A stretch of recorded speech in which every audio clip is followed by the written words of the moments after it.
Hey, Jill.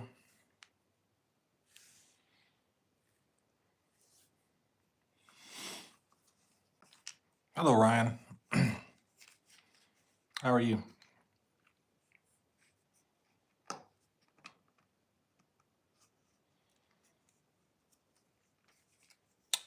Hi, Brenda.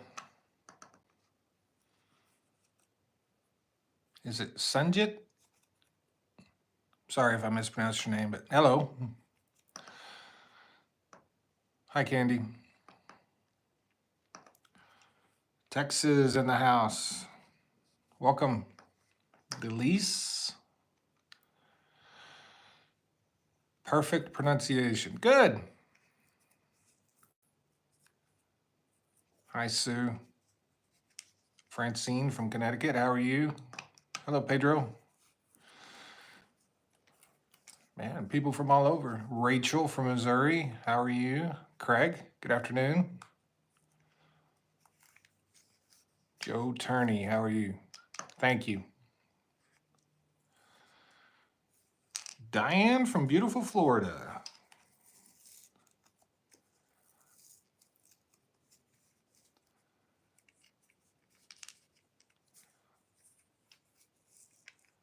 I am doing another Q&A today. I'm taking questions. Hello, Thorpes.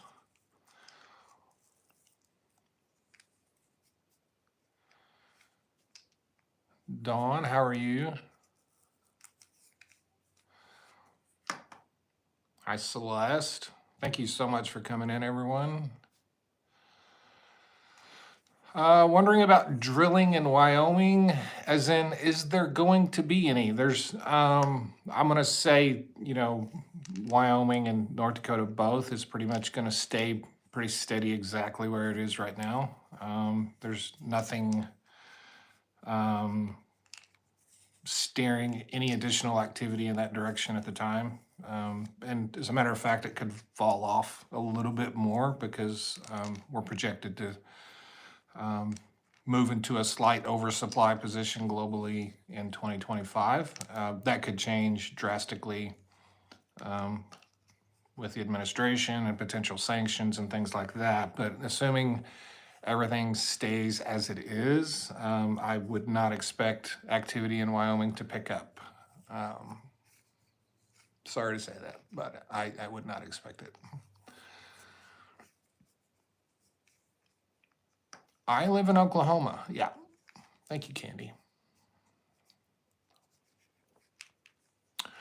How long until the new refinery opens? The land fell through on that deal, and so there's no telling. There's no telling. Honestly, it could be another 5 years. These refineries take forever. I've talked about this at length. It's not an easy thing to pull off to build a new refinery, and I think it was 2 years ago I went, and they've made literally zero progress. So, it's another example of trying to build a refinery in the United States.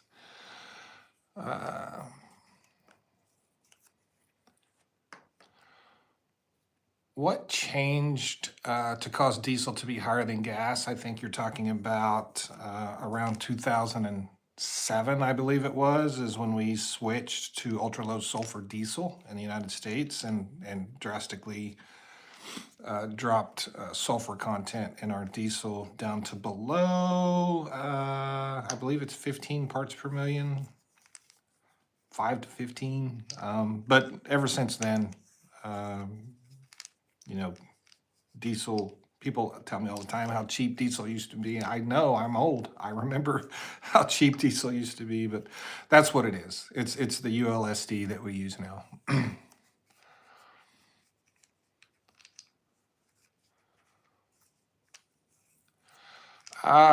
Just bought a tank of heating oil for $3.59. I know that's up a lot, but I've heard stories of significantly higher than that. So I've had people tell me they've paid as much as $4.59. So yeah, the cold winter we've had is putting a lot of upward pressure on home heating oil for sure. I look like I call the cops on people. No, I haven't called the cops on anyone, I don't think, ever in my life.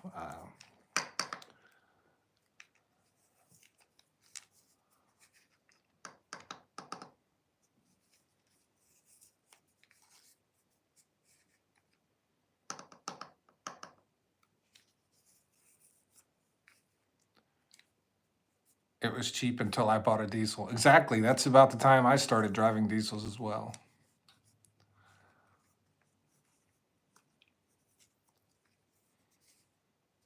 Hello, Cool. Kieran. How are you guys? Thank you for joining. Why did he ask? Because he's a troll. Where do you think WCS prices would land if Canada built more pipeline capacity to the West Coast and increased export capacity to Asian markets? What would this do to gas prices in the US? Yeah, they need to basically, they need to, there's two things they need to do. They need to twin the Trans Mountain, and then they need to build another pipeline equivalent to the Trans Mountain going going east. That's what they need to do.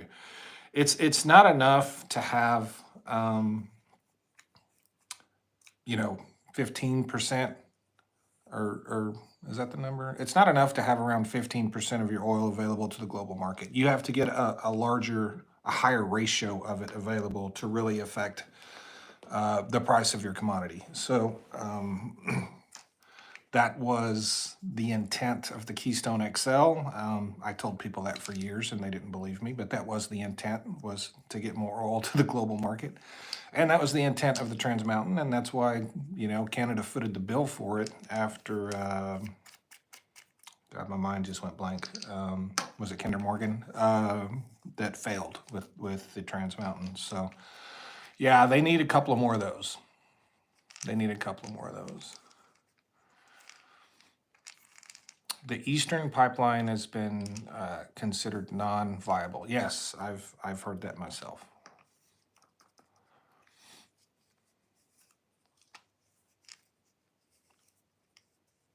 Can you donate $500 to what, Daniel?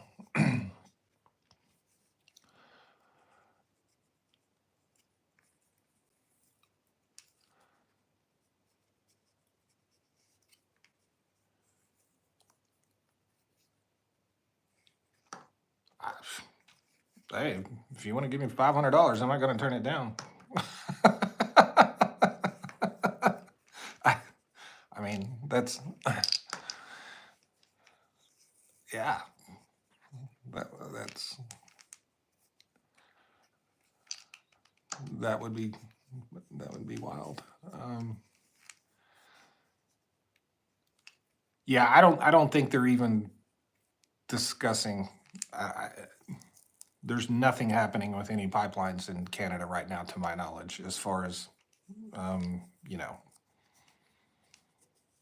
it's probably going to take new leadership before those discussions start, be seriously taken.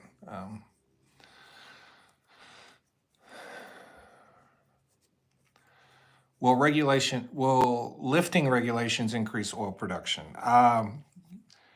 It won't in the United States. I think it would in Canada. So, we are neighbors, but the way we operate our oil and gas industries in each country is vastly different. And, regulation is a four-letter word in the United States. And there's this belief that if we lift regulations in the United States, that, it would just, unleash our energy and all of this stuff. And the fact of the matter is, the largest production increases we've experienced in the United States have come during times of the most regulated periods in our history. And that's just, you can't deny that. And the reason that's a thing is because oil and gas operators in the United States typically run their own standards, are typically above and beyond the standards of the government already. So, if a new administration comes in and lays down a bunch of regulations, It doesn't change much for oil and gas operators.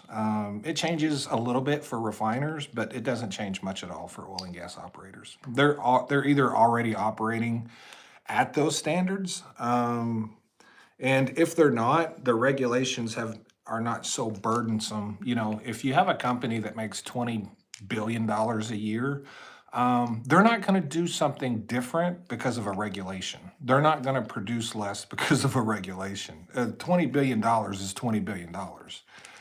And so, but it is different in Canada because the regulations in Canada are much more far reaching and stringent than they are in the United States. And they just are, you know. So,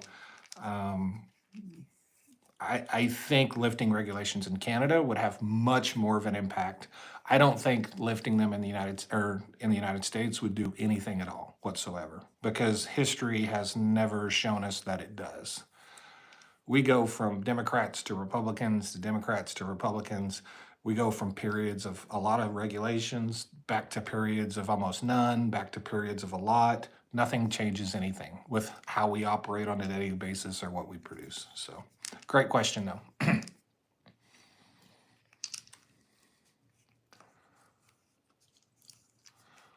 What will gasoline prices in the USA look like in 2025? I think they'll look a lot like they looked in 2024. They might end up averaging a nickel to 10 cents a gallon less, maybe on a national average. You know, oil prices are at $70 right now, and gas prices have actually increased a little bit. So, you know, it's as time has gone by and we've lost refining capacity in the United States, it's now much more difficult to bring those gas prices down to where they used to be even 6, 7, 8 years ago. It's much more difficult.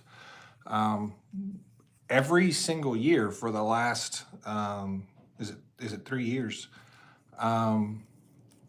Every analyst and expert in the industry has predicted that gas prices would fall below $3 a gallon on a national average, including myself.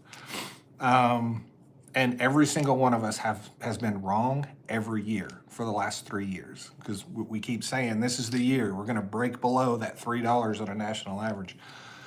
One of the reasons we can't break below, though, is because there's a handful of states in the United States that have really high gas prices, and they kind of skew the average. So, you know, if you look across the Midwest, states like Oklahoma, Texas, you know, look at the South, Arkansas, Mississippi, even in the upper Midwest, there's a lot of states in the country that have relatively low gas prices. You know, you see gas prices at $2.50 a gallon everywhere across the Midwest. But then when you go to states like, you know, California, Oregon, Washington, even Pennsylvania, where my good friend Jill is from, you see high gas prices. And the prices have continued to rise in some of those states.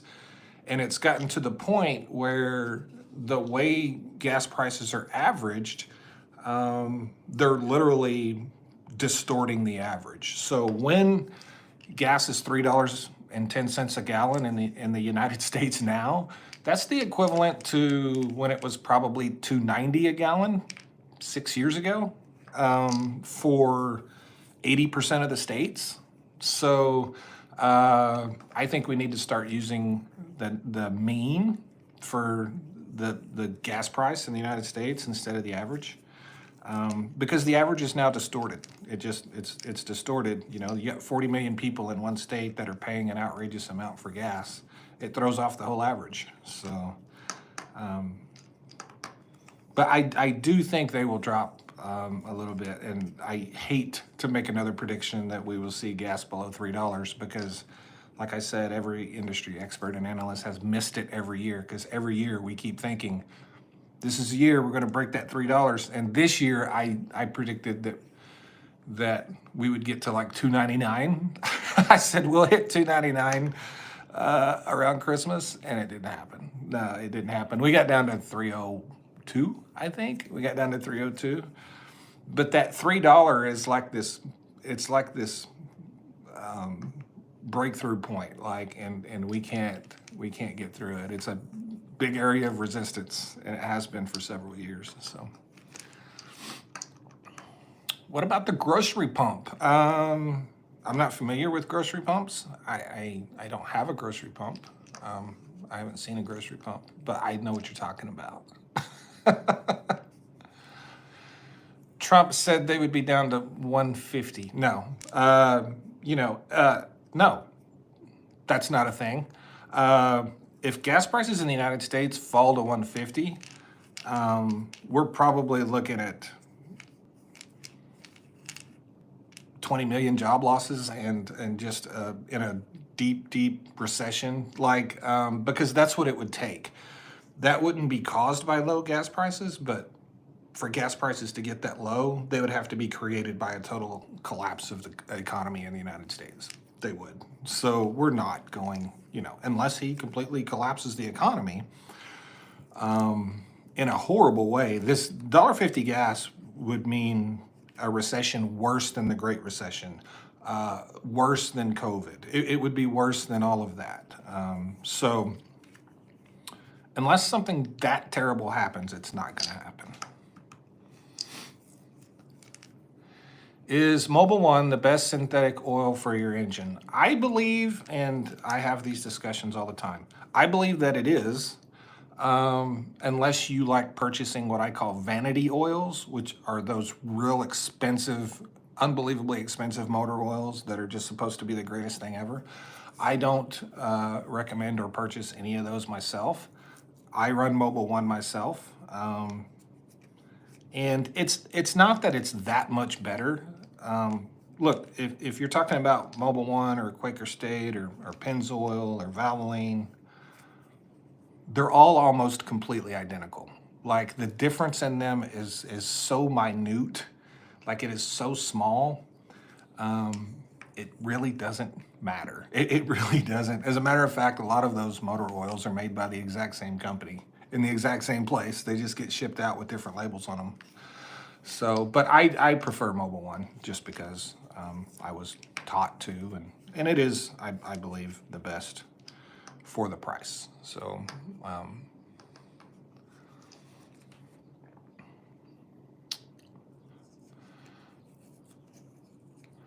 with Canada seeking alternate energy consumers, do you feel it will have an effect on prices related to the U.S.-Canada partnership? No, I don't think so. It takes many years of that before you start seeing impacts on prices when it comes to gas prices, if that's what you're talking about.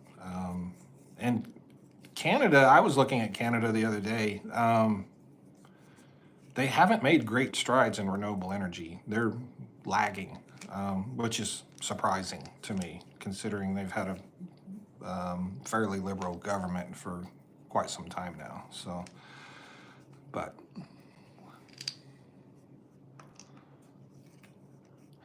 does China refine the oil they buy? China has a lot of refining capacity. They do refine a ton of the oil they buy. I don't have the number off the top of my head, but I would say it's north of 90% of the oil they buy, they refine. China has a lot of refineries.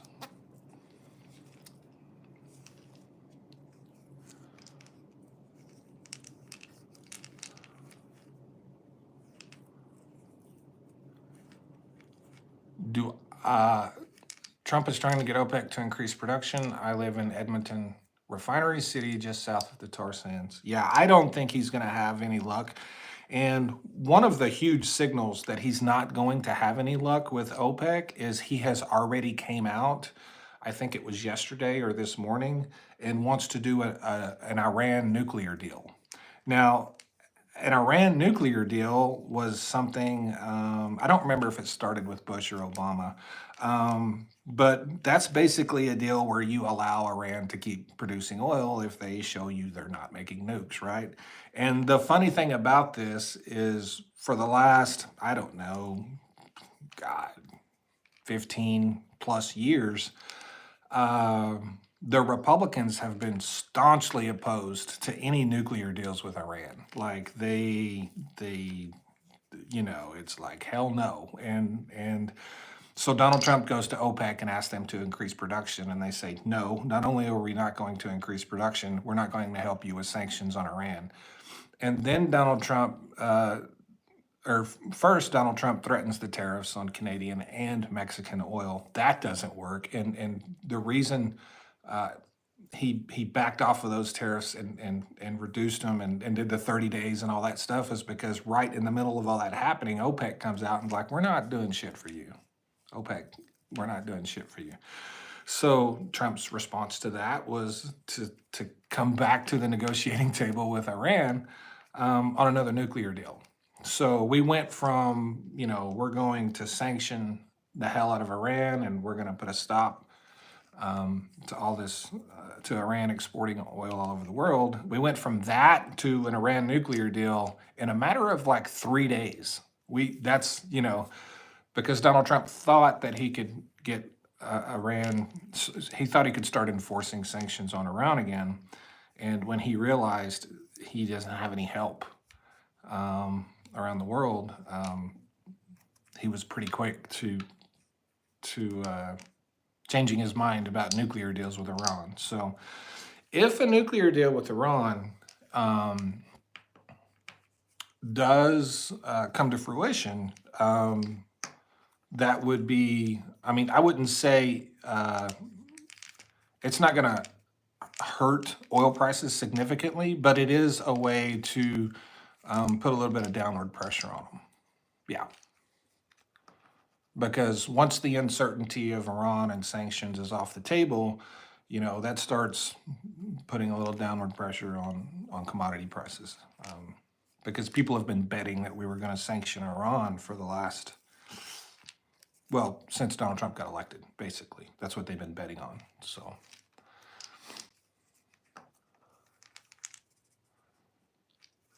you have said that the Permian Basin has peaked. How long before it's an issue, and where do we go from there?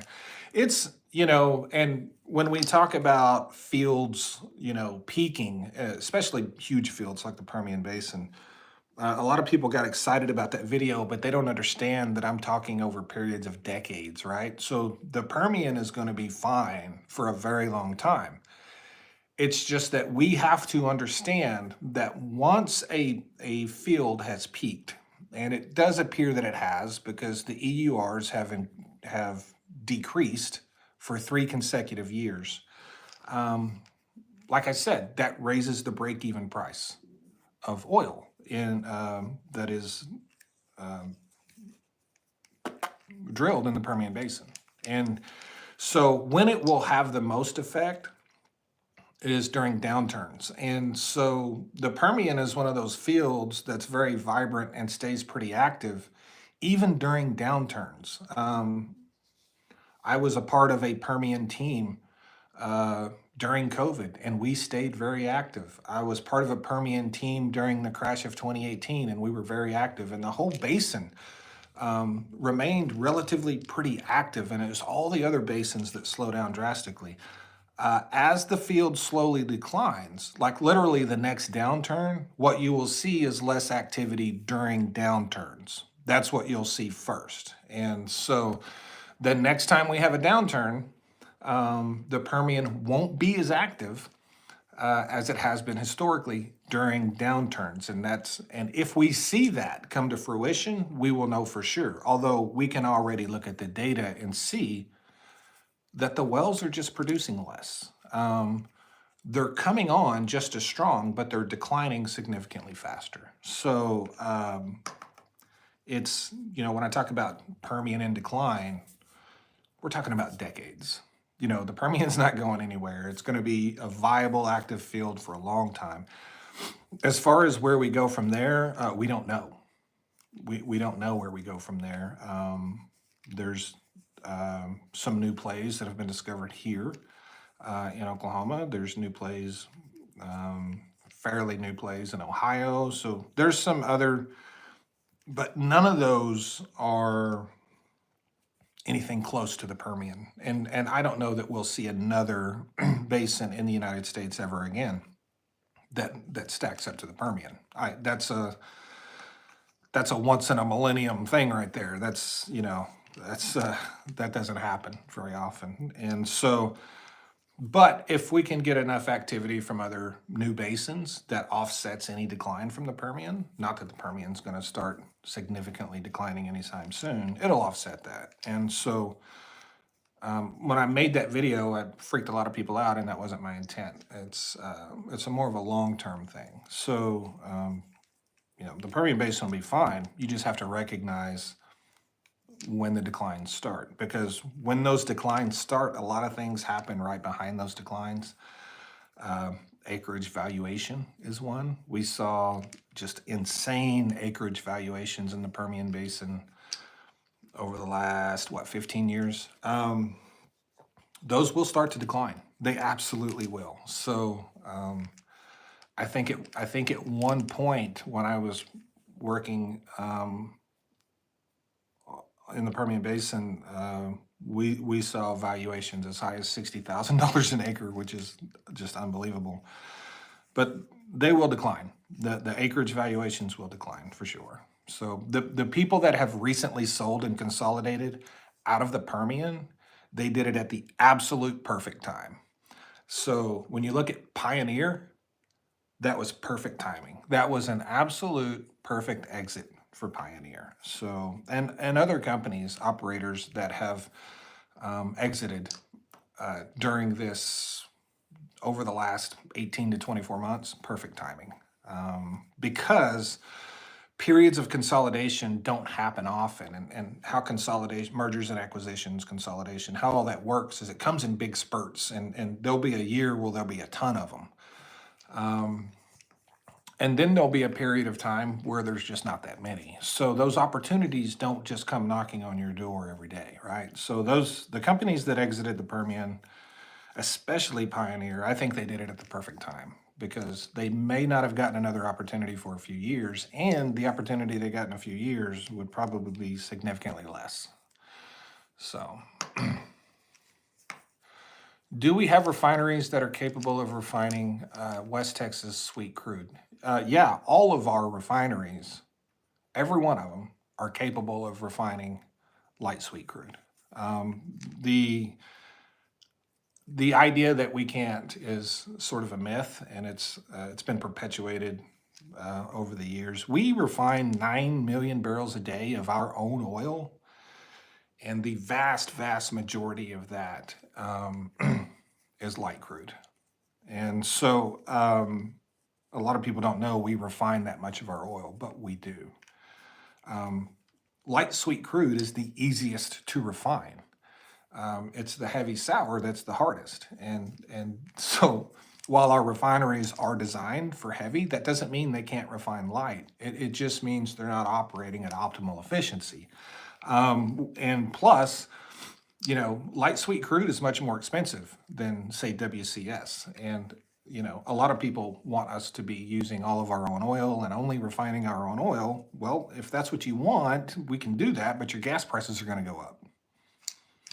Because when all of your feedstock, when all of your raw materials are the most expensive ones, it makes the cost of your final product to go up. And so that's why we rely so much on Canadian oil. We don't rely on it out of, as much as necessity as we do to keep prices down. That's why we really like it. It keeps our prices lower, and it increases profits for refiners. Yeah, we can refine light sweet crude all day.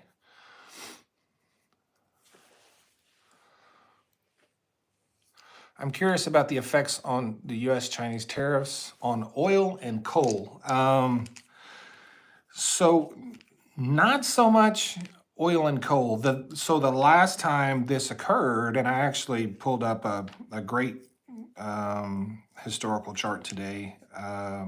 The last time Donald Trump was president and placed these tariffs on China, our LNG exports to China went to zero. And they stayed at zero until he lifted those tariffs. And so I suspect that's about to happen again. So these tariffs are actually going to put pressure on LNG producers in the United States, because it's not our largest trading partner, but it's not some devastating thing. But when you have a country that you ship a lot of LNG to that has way over 1 billion people in it, and you just lose all that business overnight over a 10% tariff. Yeah, that's gonna sting. It just is. It's not a doomsday scenario, but it's not good for LNG producers at all. It's nothing but negative for LNG producers. So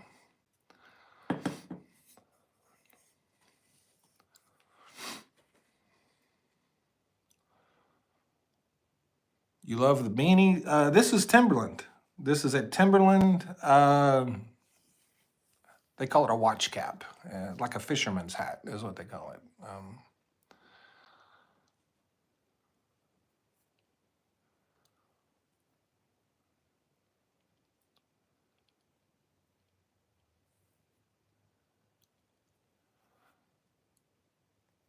What is my opinion on fracking? The fact that it causes tremors apparently is concerning to me. So it just so happens that hydraulic fracturing is one of my designations as one of my designated disciplines as an oil and gas expert. It's not so much fracking itself that causes earthquakes, it's the disposal of the wastewater afterwards. That's what really causes the earthquake. So, we pump millions and millions of gallons of water into wells to fracture them, and that a lot of that water, usually around 75% of it, it just depends on the well and the source rock, but a lot of that water comes back through production real fast when you first put the well online, and we inject all that water into injection wells, and some of those injection wells are near fault lines, and that causes earthquakes. And so the tremors that you're talking about are actually a byproduct of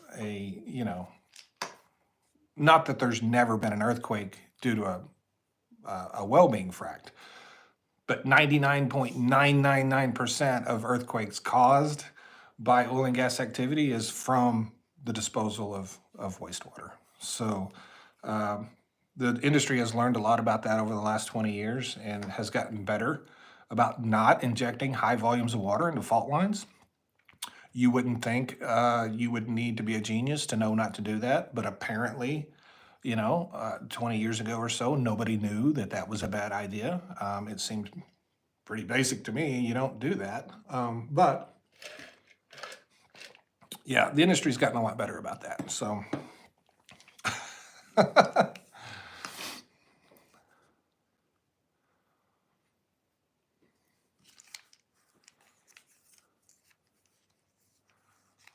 when the Permian goes away, we won't be following Mr. Global anymore. We will be following Mr. Fusion. Well, that's definitely true. Another thing that's true is you won't be following me because I'll be dead when the Permian goes away. So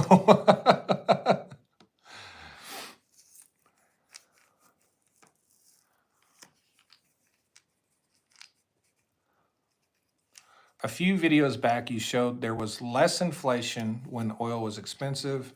The few believers in raw material economics know this also. Yeah, there's been a ton of blame of inflation put on energy cost. And while it is a contributor, it's not near as significant as what we're being told by politicians and the media. It's just not. It's just not. Like, you can look at, go back to the Obama administration. Hell, I think we hit 140.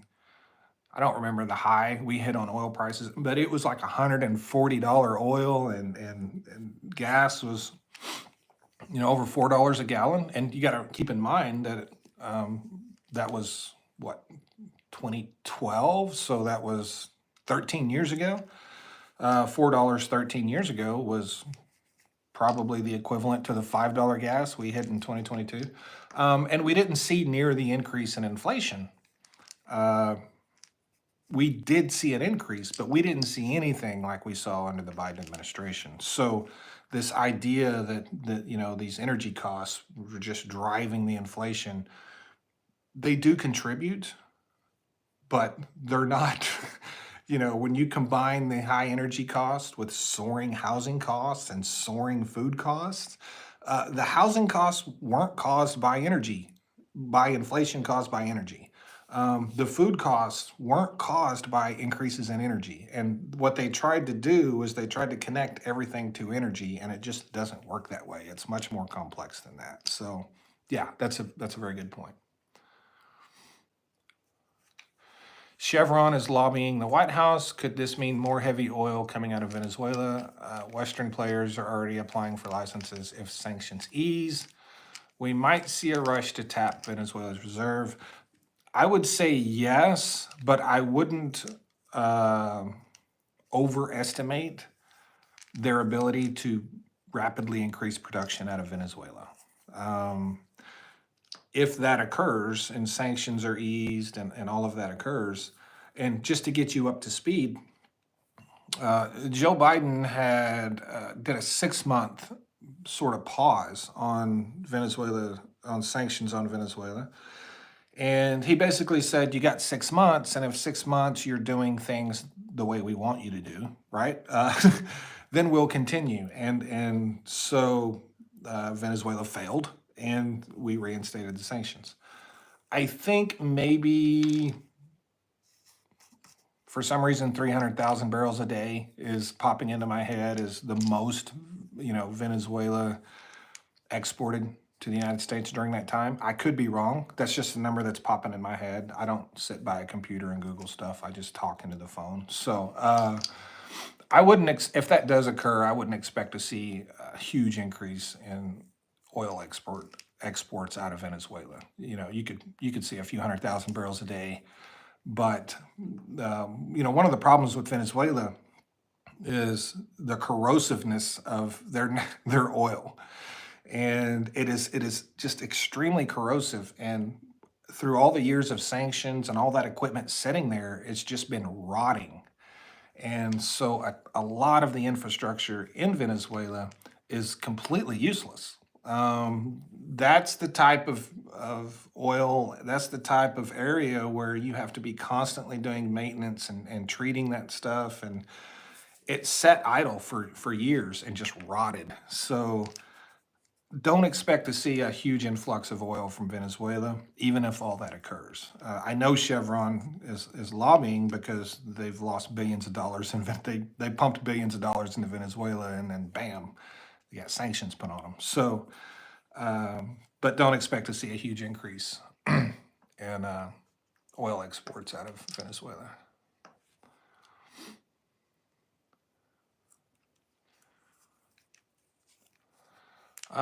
Question from Pennsylvania. We are surrounded by natural gas, but the utility bill is going up.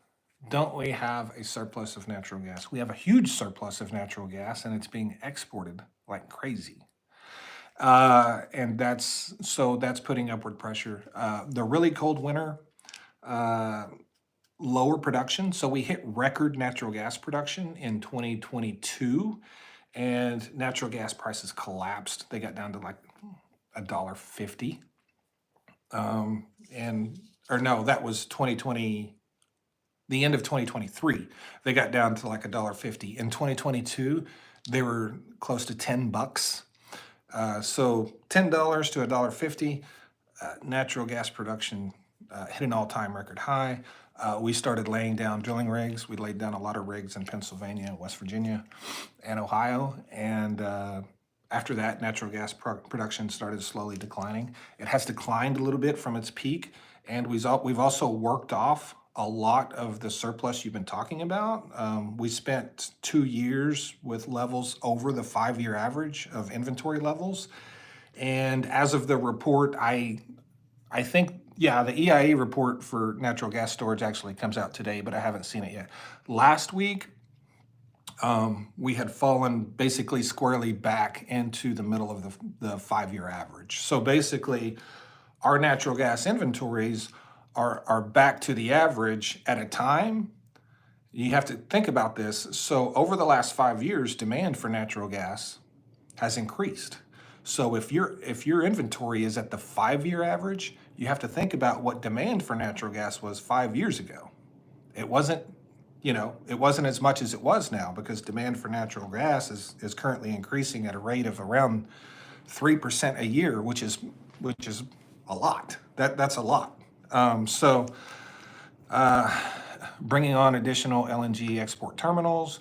We're exporting more natural gas out of the United States than we ever have. We're using a shit ton of natural gas in the United States. You have all these data centers and all this AI, and everything is putting upward pressure on natural gas prices. So I haven't looked at them today. They're probably around $3.30 or $3.40 in MCF, but last month they did hit $4. So the reason your bill went up is because gas went from $1.50 to $4, so it more than doubled. So it absolutely makes sense that your utility bill is going up. Yeah. Sorry, I tend to drag on with these answers a little bit, and I get a lot of questions. Thank you, Thorpe's Auto Body.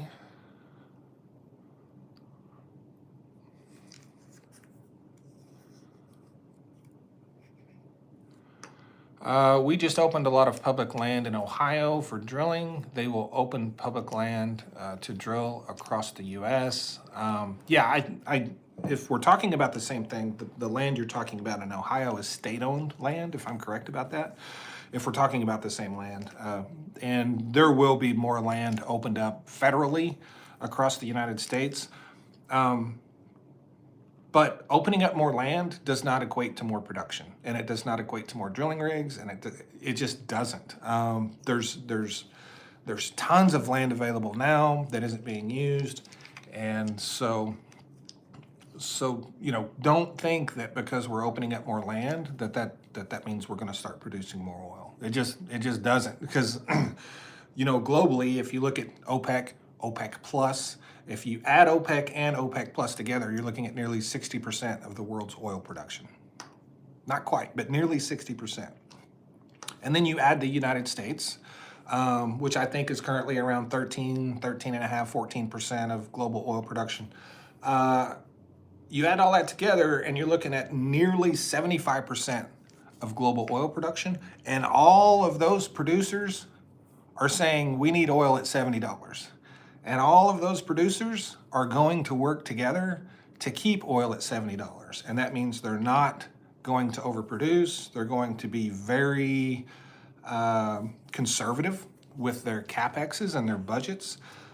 Chevron announced earlier late last year that they were reducing CapEx for 2025. That means drilling less. Reduce CapEx, you're spending less money. So companies are already tightening up their belts a little bit because there is going to be a dip in oil prices, and they don't want to overproduce into that dip. And so they're going to try to lend as much support as possible to the price of oil. And one thing you have to understand, $70 oil today isn't the same thing that $70 oil was 10 years ago. If you look at, things like inflation over the last 10, 15 years, $70 oil 10 years ago was a lot more lucrative than $70 oil today. You know what I mean? And so $3 gas 10 years ago was a lot more expensive than $3 gas today, right? So when you think about the price of oil and you think about the price of gas, let's try to remember what year it is, because a lot of people think gas should be the same price it was in I don't know, 25 years ago. Like they believe that gas is the one thing that should just stay the same price forever. That's not a thing. That's not a thing. Like, oil and gas is exposed to all of the inflationary pressures that every other commodity and every other product in the world is exposed to. So the thing is, we're so reliant on it, and we use so much of it, and we're so dependent on it that we're very price sensitive to it. So, we remember years and years of $1.50 gas, and we think it should be that way again. No, we're not going back to that. It's 2025, and if we see, like I said before, if we see $1.50 a gas, we're in a lot of trouble with the economy in the United States. Does big oil support drill baby drill? Absolutely not. They all came out immediately. They all came out immediately upon the election of Donald Trump and said, yeah, we're not doing that. And it was funny, I think Donald Trump got about 32 or $33 million from mostly from people in the industry, because big oil isn't allowed. They have strict policies against donating money to presidential candidates or any candidates that operate on a federal level. They are allowed to donate money to local candidates. So the donations that came from the oil and gas industry that went to Donald Trump, I think it was around 32 million. I think 12 or 13 million of that came from Energy Transfer, which is a midstream company, not an upstream oil and gas company. And the rest of that, like 90 something percent of the rest of that, came from very wealthy individuals within the industry. So there was this perception that big oil had given all this money to Donald Trump. And then as soon as he won, they were like, yeah, we're not going to do what you wanted to do. Well, the truth is they weren't the ones that gave the money to Donald Trump. And they never said they were going to drill, baby, drill. They just want to see, a more pro-oil environment. They want to see things like the EV mandate, the EPA emissions that Biden had placed on new vehicles, where a lot of the new cars in the United States were going to have to be EVs to meet the requirements. They wanted those things to go away. It had nothing to do with drill, baby, drill. It had nothing at all to do with it. So they were looking for a pro-oil candidate to lend some longevity to their industry. But yeah, that's what it is. So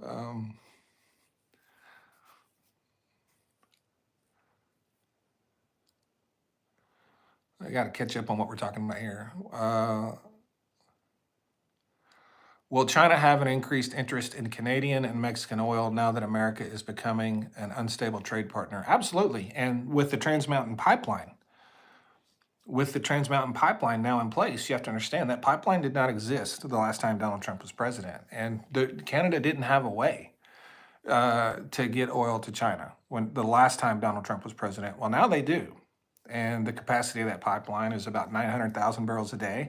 I don't know what capacity it's running at currently. Like, I don't know if there's 800,000 going through it or 7, or if it's closer to 9. But I do know this: the pipeline is open and it's pointed in the right direction. It's pointed towards China.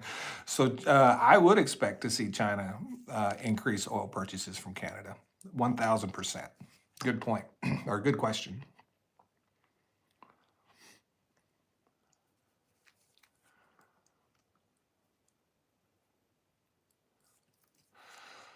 I heard that Venezuela was an unreliable exporter, so they don't export a lot because of that. They're not super reliable, and you have to understand, it's a country run by a dictator. Like, personally, I don't like doing businesses with countries run by dictators myself, because of, you're basically funding something that you are opposed, that are antithetical to all of your values, right? So, but yeah, they're not a super reliable trading partner. Just came across your channel, instant sub, continue. Thank you very much. Irish, is that your name? I don't have great eyes. Had a talk with someone recently on Facebook regarding OPEC 2020. He called me a liar. When I posted the article from Reuters, he deleted his comments. Hey, welcome to my world. That's me every day. That's me every day. Yeah. Do you believe the Mango Mussolini is going to crush the oil market again? I don't believe he will. I think he'll try. And he may, I think there'll be some downward pressure, but I don't think it'll be anything like his first administration. You have to understand, everybody in Donald Trump's orbit, as far as from the energy sector globally, they've done 4 years with Donald Trump, and they know what's coming and they know what to expect. And so they're prepared. He's not going to surprise anyone this time. So, I think he'll do everything he can, but I don't think he'll be successful.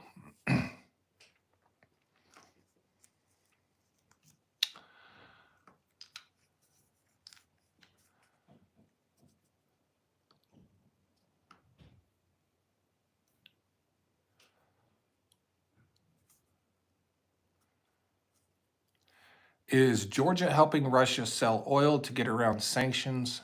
You think? I think a lot of countries actually are helping Russia sell oil to get around sanctions. Matter of fact, we caught Saudi Arabia doing it. We caught Saudi Arabia doing it. Saudi Arabia was buying Russian oil and putting it out on the market as their own, and we bought some of it, and so we didn't know at the time that's what we were buying. India's doing it too. So yeah, yeah, I'm sure Georgia is. I've never thought about Georgia much, but if they have the ability, they're doing it because Russian oil is very cheap right now.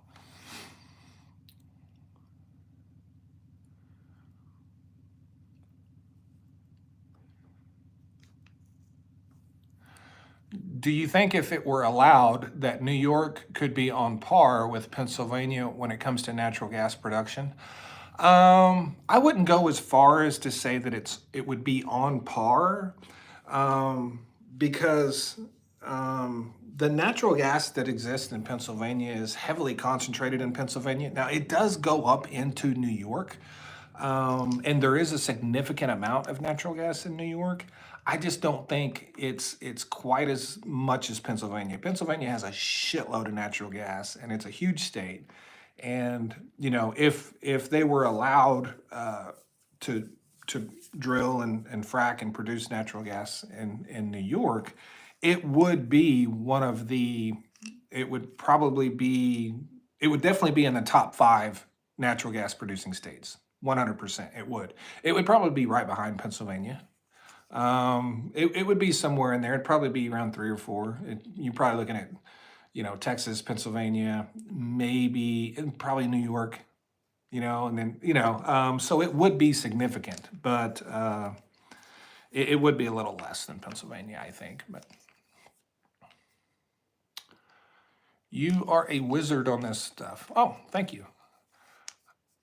How do you think DeepSeek affects the oil and gas industry if they only need software and not the hardware like the huge data centers or supercomputers in order to run good AI? So, first of all, I don't believe for a second the story that DeepSeek was created for $6 million. I don't believe that for a second. Another thing, I have DeepSeek downloaded onto my phone and it sucks. I it sucks. It is nowhere, and I hear all these people talking about how it's better than Chat GPT or whatever. And it may be, but in my personal experience, it's not because it hasn't been able to tell me anything I have fucking asked it. So and also, never believe anything the Chinese say. That's just the first rule. First rule in a global economy: never believe anything the Chinese say. It's just a good rule of thumb.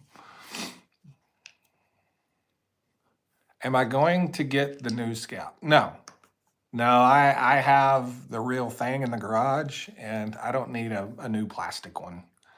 I have a metal one that will last another 50 years. I don't need a plastic one that'll be rotted in 10. So thank you, Crowns.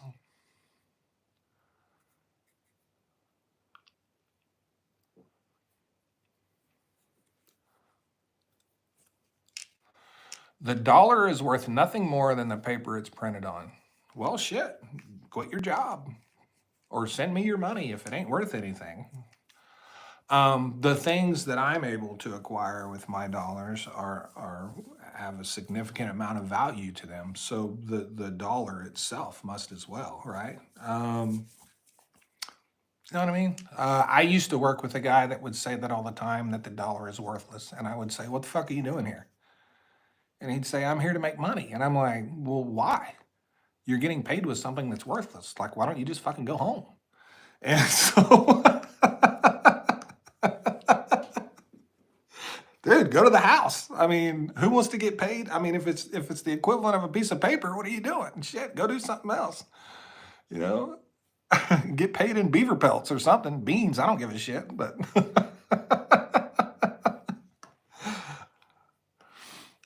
uh, Quick question. How did you learn all this stuff? Any experts you could recommend to follow for more on oil and gas? I've been in the industry for over 30 years and I've worked in multiple segments of the industry. And I am one of those people that never turn down an opportunity. And also, I'm one of those people that no matter what position I attain in the industry, I'm automatically trying to figure out how to get to the next level, right? And one thing that occurs in the oil and gas, it occurs in every industry. People come out of high school, they come out of college, whatever. They go to work and they have this thing in their mind, and they start working, right? And they start their career life, their work life, and they get this ingrained in their head, like, hey, if I can get to this position, I'm good.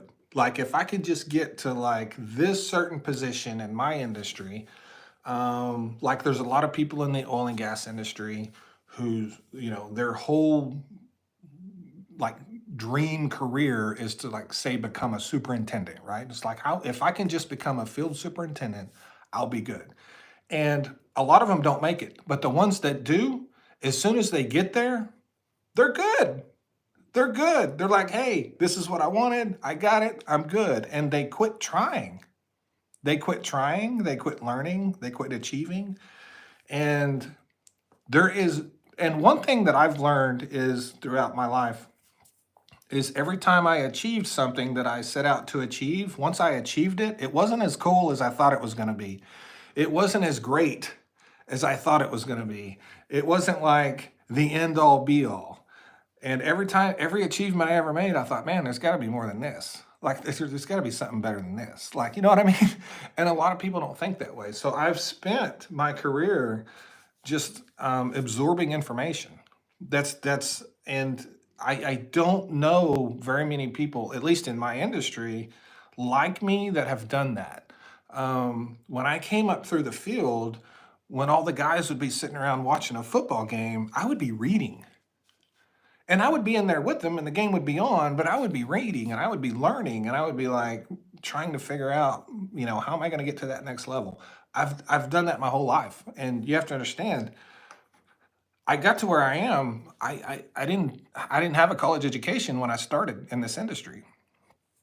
And I attained my formal nomination as a globally recognized expert before I even finished my college degree. And if you look at others in the industry that have the title I have, these are people with very high pedigrees. These are people that went to very prestigious universities, have multiple degrees, and they have all the paperwork, they have all the deeds, they have all the titles. I didn't have any of that when I achieved that. But I did still go achieve it. And it wasn't because I had to, but I just wanted to set an example for my kids. I wanted to show my kids that, hey, no matter what you achieve, education is still very important and you should do it. So,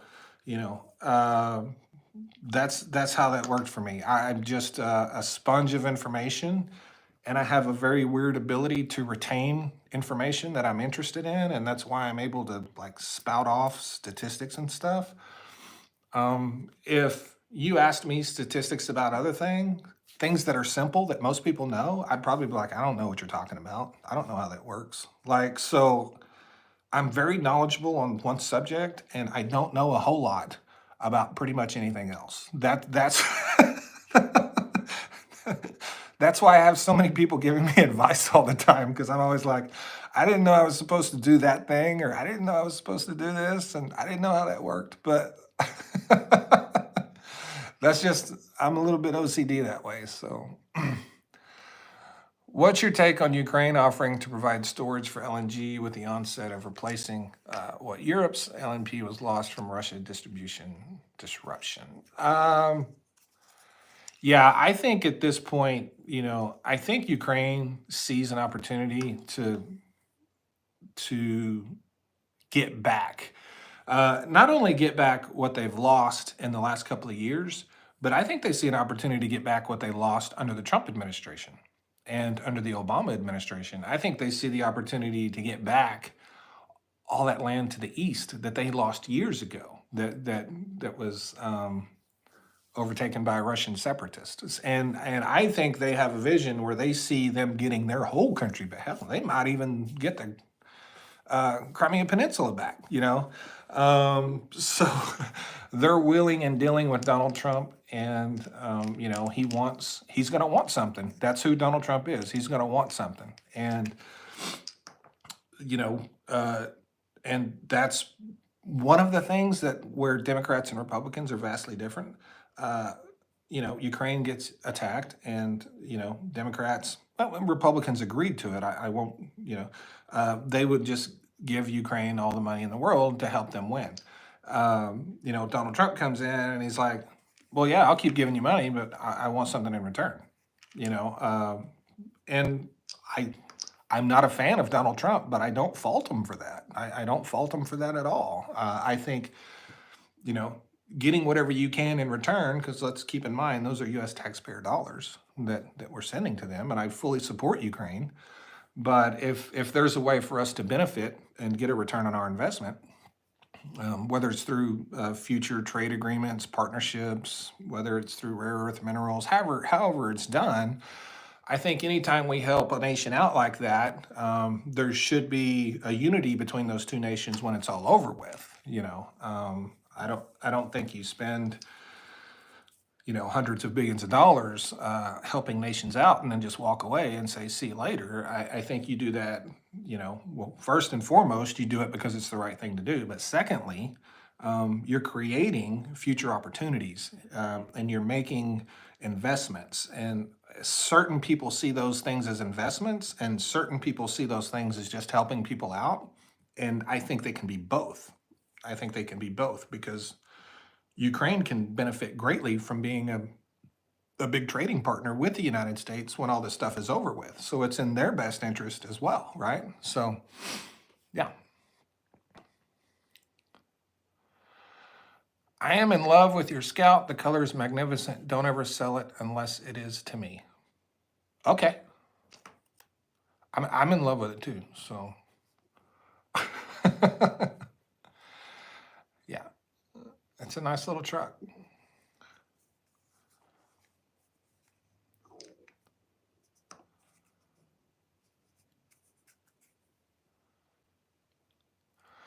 That's a good question. Does OPEC have any real leverage over Russia as a new member of OPEC? What stops Russia from selling more oil as they need money to support the wartime economy? The thing that stops Russia from selling more oil is we're in a very balanced market right now, and it's tipping towards a bit of an oversupply, right? So we're very balanced, and we're leaning towards oversupply. If Russia sells more oil, they're going to make less money. You know, selling more of a product at a cheaper price doesn't mean you make more money. And I did this in a video a while back. I showed, I don't remember the exact numbers, but if OPEC produced an X amount of barrels of oil at $70, they would make X amount of dollars. And if they increased production and sold 2 million more barrels a day, and that caused the price of oil to fall by $10 a barrel, they would lose money. They would make less money. Heck, I can't remember. It was billions of dollars a day they were going to lose. So that's what's preventing, well, that and Ukraine keeps hitting their refineries. But that is, you know, what's leveraging Russia to not produce more is the fact that they would make less money by oversupplying the market. You know, if they cause a market crash by overproducing, they can't pay for their war at all, right? You have to keep in mind that Russian oil is already significantly cheaper. You know, it's below $60, and WTI is at 70. Brent's probably at, I don't know. I haven't looked today. It's probably 74, 75. I don't know. But, you know, Russia's is under 60. So they're already taking a really bad hit. And if they decide to increase production to try to make more money, they're going to lose their ass. That's all the leverage right there. They're going to lose their ass. But Russia and Saudi Arabia, keep in mind, are pretty tight. They're close allies. They worked together during COVID to flood the market and bring Donald Trump to the table. They weren't in a price war against each other. they were working together in a price war against us, and we didn't even fucking know it because we thought they were in a price war with each other. That wasn't the thing at all. So, thank you, Rob. Thank you very much.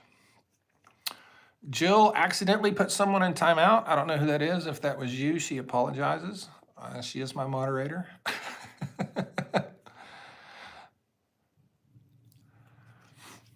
Russia is the largest part of OPEC. Russia is the largest producer of OPEC Plus, and they do have significant power in that organization. Absolutely.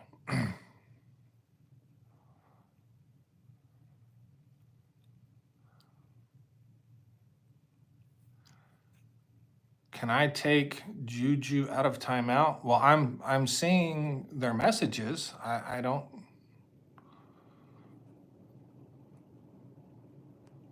It says they're not in timeout. So, of course, I may be way above where the chat is now. Oh, Jill fixed it.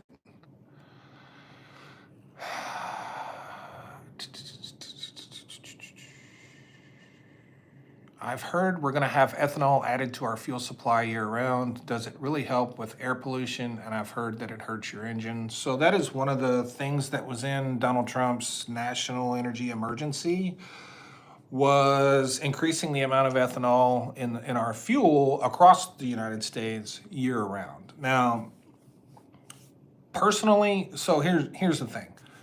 It does impact your gas mileage in a negative way. It just does. It absolutely does. You get a little worse gas mileage. So the real question is, because I don't think, I'm not a mechanic. Is it harmful to your engine? I've run gasoline with ethanol in it for freaking years. Like I've never had a problem. But I'm also not an expert mechanic, and I've read every side of those arguments, and I can't personally myself say it's bad or good or But I can say the question should be is adding ethanol to our gas, is it going to bring down prices enough to offset the loss in fuel mileage? Because we definitely know there's a loss in fuel mileage.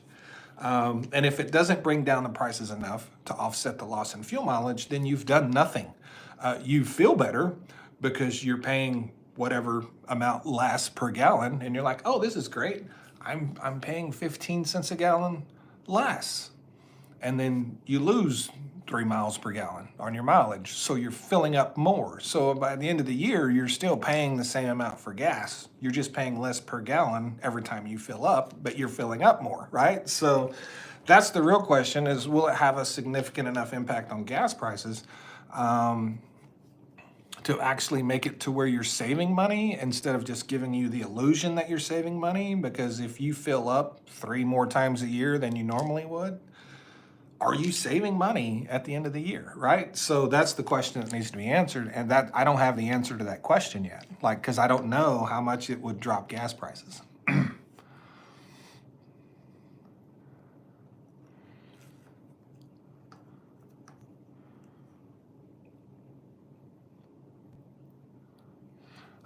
Dawn says ethanol eats gaskets. So there you go.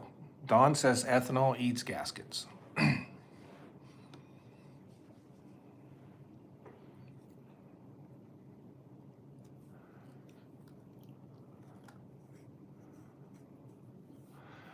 Francine says Russia isn't a part of OPEC but provides oil to them, ? Russia is a member of OPEC Plus. So there's OPEC and there's OPEC Plus. And a lot of people think that they're two distinctly different organizations. They're not. They might as well just take the plus off of OPEC Plus and just call it all OPEC. They might as well just do that. And that is because ever since OPEC Plus has become a thing, they have pretty much fallen in lockstep with what OPEC wants to do. So if they are always in lockstep with OPEC, they're not OPEC Plus, they're OPEC, right? And so technically, we call them OPEC Plus, and they have their own meetings, and they have meetings with OPEC. But at the end of the day, for all intents and purposes, OPEC Plus is OPEC. And that's why when I refer to OPEC, in a lot of my videos when I'm talking about OPEC, I'm also talking about OPEC Plus. And I always get this comment, well, you didn't mention OPEC Plus, you were talking about OPEC. Sorry, it's all OPEC. It just is. You know, I'm pragmatic. It's all OPEC. You can put a plus on the end of OPEC, that doesn't make it any different. So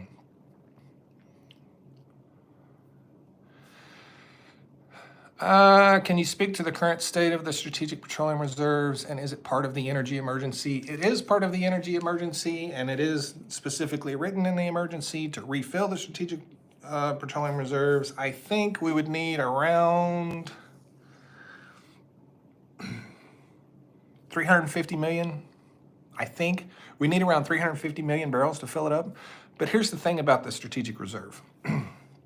The amount of oil that we are required to have in the strategic reserve is based on import protection. And it's based, we are supposed to have 90 days of import protection, right? Here's the thing. We produce so much more oil now, and we import so much less, that we are not required to have as much oil in the Strategic Petroleum Reserve as we used to. So when the Strategic Petroleum Reserve was completely full at 714 million barrels, we did not have that 90 days of protection that it's supposed to have, right? Because we were producing like 6 million barrels of oil a day, and we were exporting a lot more, or importing a lot more. So even when it was plumb full, we weren't at that 90-day mark. Even after we sold all that oil we sold out of it, we were still well above the 90 days. And that is because of how much oil we produce now and how much less oil we import. So I personally support refilling the SPR. And the reason I support it is because our future oil production is not guaranteed, right? We can't make the assumption that we're going to continue to produce over 13 million barrels a day forever. We can't just make that assumption. And there's going to be a day come, you know, when we're not. There just is. There's going to be a day come when we're not producing 13.4 or 5 million barrels of oil a day. And when our production in the US begins to decline, that is not the time to start stockpiling the reserve. You need to start doing that as early as possible. And I don't care if they do it super slow or super fast. I just think it needs to be filled. It just makes me feel better, honestly. So that's my opinion on that. 447. So the plus is just a curtain in between. Well, OPEC Plus was, you know, the original intent of it has kind of gone away. And now they just fall in line. And really it's Saudi Arabia and Russia basically run all of OPEC and OPEC Plus, and it's really one giant organization. There's a lot of cultural and geopolitical differences there, and which kind of, I think they want to keep them separate, more for looks, but in reality, it's one organization. It really is. OPEC and OPEC Plus is like Disney and Disney Plus. It's all fucking Disney, right? It's all Disney. That's the same thing with OPEC and OPEC Plus. It's all OPEC. So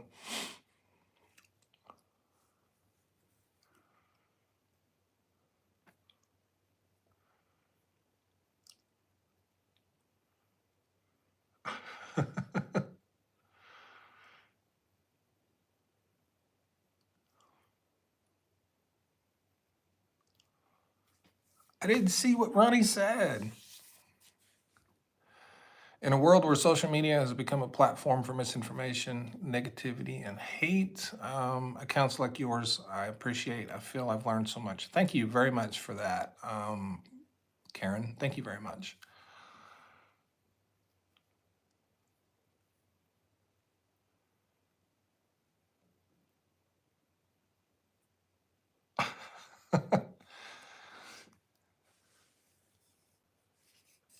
Am I single? No, no, I'm not. I'm no. I have a Yeti. No, I'm not single.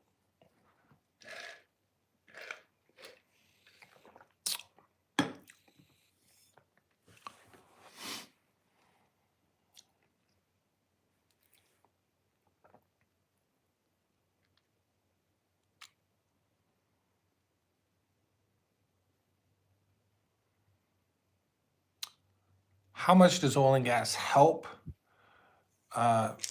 the trade deficit? Well, when you're talking about Canada, it actually hurts the trade deficit. It actually hurts our trade deficit when you're talking about Canada, right? When you're talking about Europe and Africa, and when you're talking about all the places where we send just boatloads of LNG, it's a huge positive, right? So the world has enough oil to meet demand through 2050. Uh, the world has enough oil to meet demand significantly beyond 2050. That number is evergreen and constantly changing. So,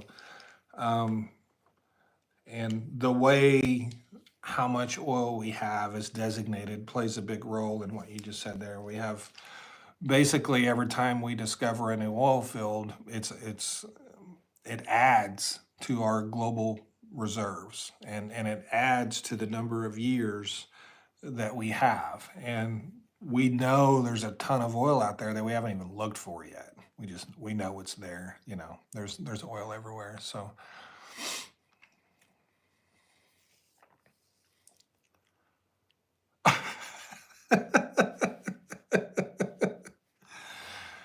oh, Jill. Um, Jill says, Jonna, are you here for oil and gas or are you looking for a date? He has an awesome wife.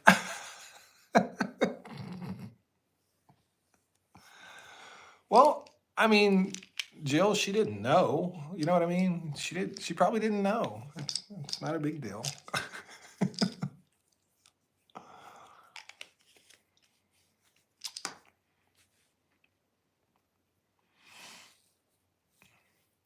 So S says, put me in timeout again after I tell you what you don't want to hear. Time is only one form. I want to hear what you have to say, S. I want to hear what you have to say. That way I can hit you in the head with it.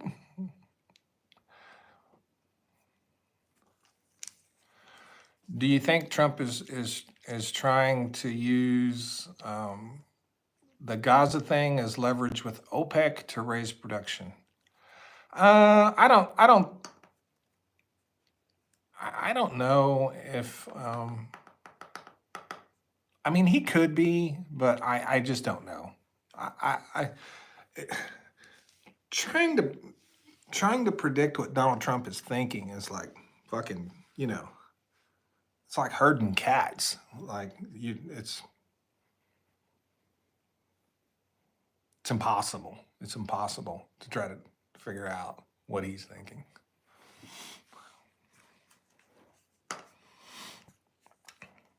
The train has left the station and you were late. Well, I guess it must not have been that fucking important then.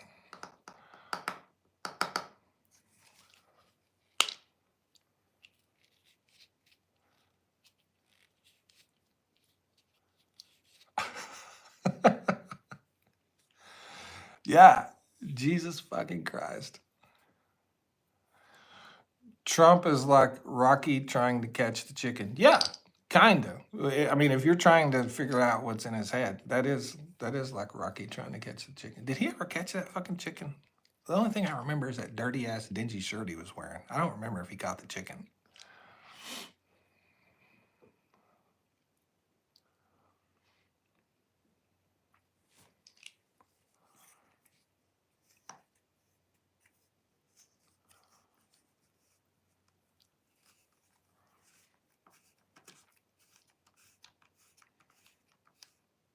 Rocky caught the chicken. Good.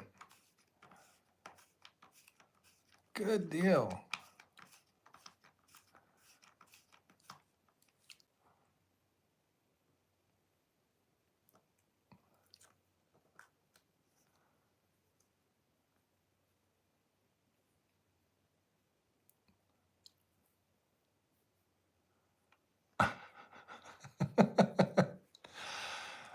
I'm thinking Trump is going to chase his chicken for a bit. I agree because, you look at Rocky, you look at Trump, you look at the chicken, you're like, okay, yeah, Donald Trump ain't catching that fucking chicken. That's not a thing.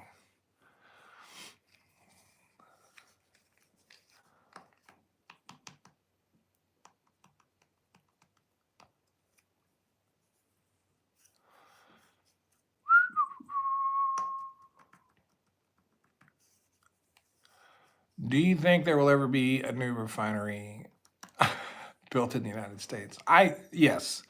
Well, I know for sure that we will expand existing refineries. That's refinery expansion is much more cost effective and simpler than building entire new refineries. And so what we do now more than ever is just expand existing refineries. And if you've ever visited a big refinery in the United States, you'll see that there's like literally sometimes miles of land around it. And that's because they bought all of that for future expansion. And that's not the case with all refineries, but there's a lot of refineries that just has empty land, for like a mile all the way around it. That's for them to grow and expand. They literally acquire all that so they can grow into that space. And the permitting is much simpler. It's much more cost effective. You're able to implement, efficiencies and synergies and all that stuff by just adding on to existing, refineries. I do believe we'll get a couple of more new refineries built, but it'll probably be the last couple of refineries that are ever built in the United States.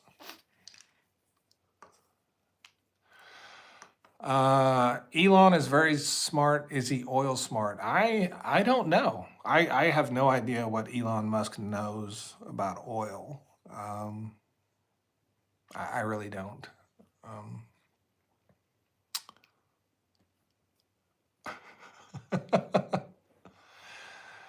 Why would they build a new one? So the new refinery that they're wanting to build in Oklahoma is a green refinery. The one they want to build runs entirely off of renewable energy and only refines and would only refine light sweet crude oil produced in the United States. And so, if you can build a new refinery that runs entirely off of renewable and green energy, um, then you get to take advantage of a lot of subsidies that are given by the government.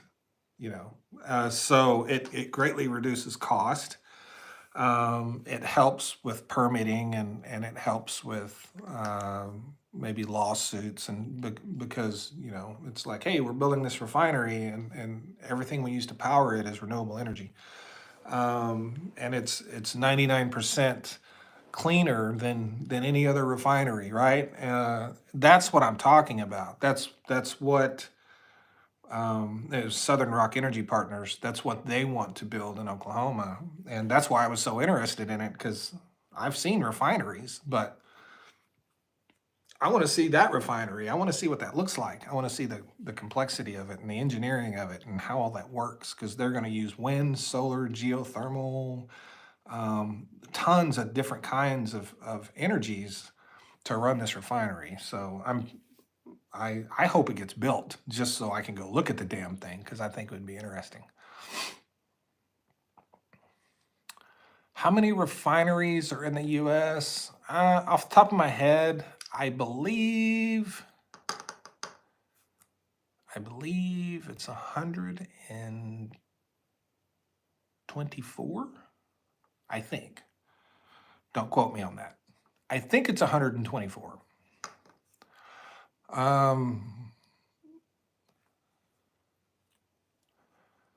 I would think Trump would want refineries that use light sweet crude. Do you figure that's too much to have them to consider? No, no. I agree. I would think he would want that as well.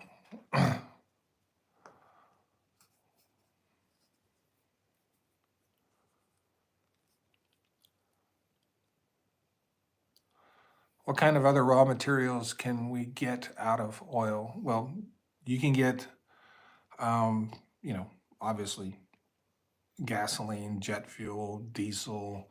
You can break out liquids. Oh, I just got a message.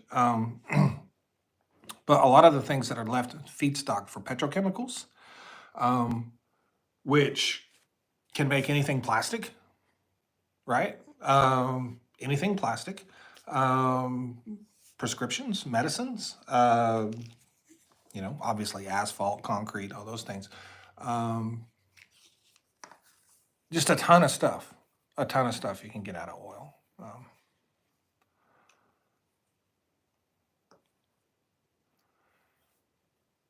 Will they try to reopen the Keystone Phase 3? They're talking about it.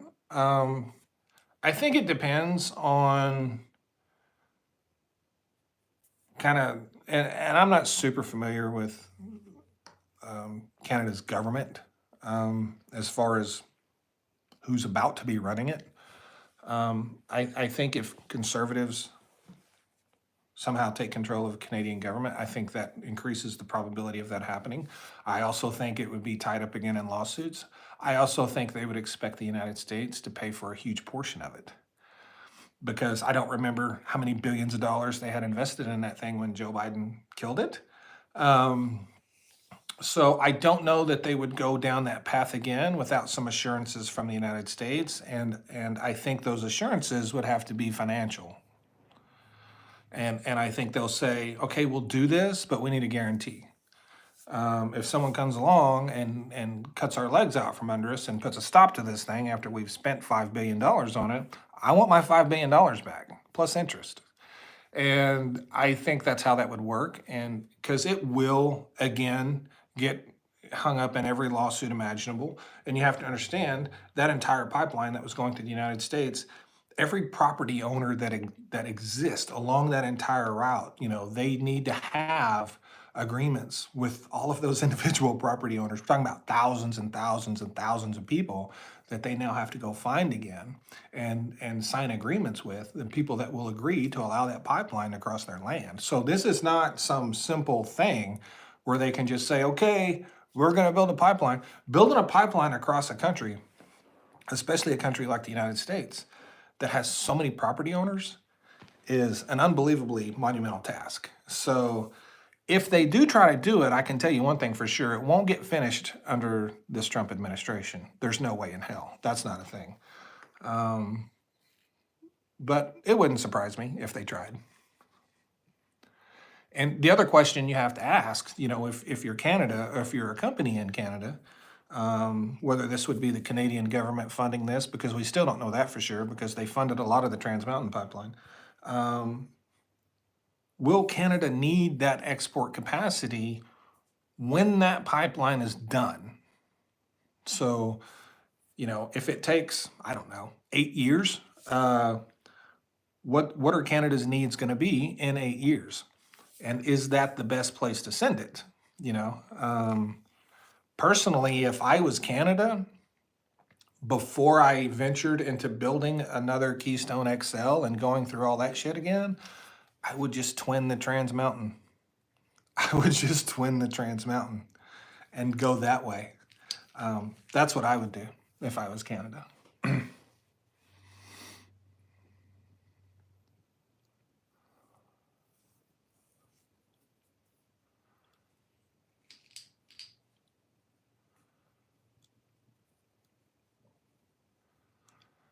Does sweet crude oil taste sweet? It doesn't. It doesn't taste sweet, and it doesn't smell sweet. But some people will argue that it does taste a little bit sweet. But sour crude oil smells very sour and tastes very sour. So they just went with sweet and sour. The sweetness of sweet crude is much less prevalent than the sourness of sour crude. Does that make sense? So, yeah.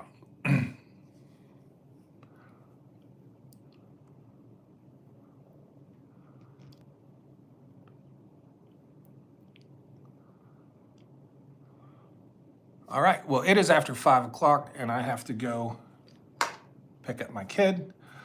Thank you, everyone, for joining my live today. I hope I got as many questions of yours answered as I could. I know I missed a lot, but I'm trying to keep up. But thank you all so much for coming into my live. As I've told you before, I'll be doing this more often. And in the near future, I will be interviewing some people in this live. So be looking for that. I hopeful. I'm just not even going to say anything, but I'm going to try to get some fairly well-known people and interview them in my lives on YouTube. I have some connections where I can do that, but I don't know if I can pull it off. So anyway, thank you all very much for coming in and joining my live. I really appreciate it. I appreciate the support. Jill, my moderator, my best friend, thank you so much. You're the best, as you know. Thank you for coming in and moderating my live. Appreciate you more than you know. Thank you very much. Thanks everyone for coming in. I will see you soon. Bye.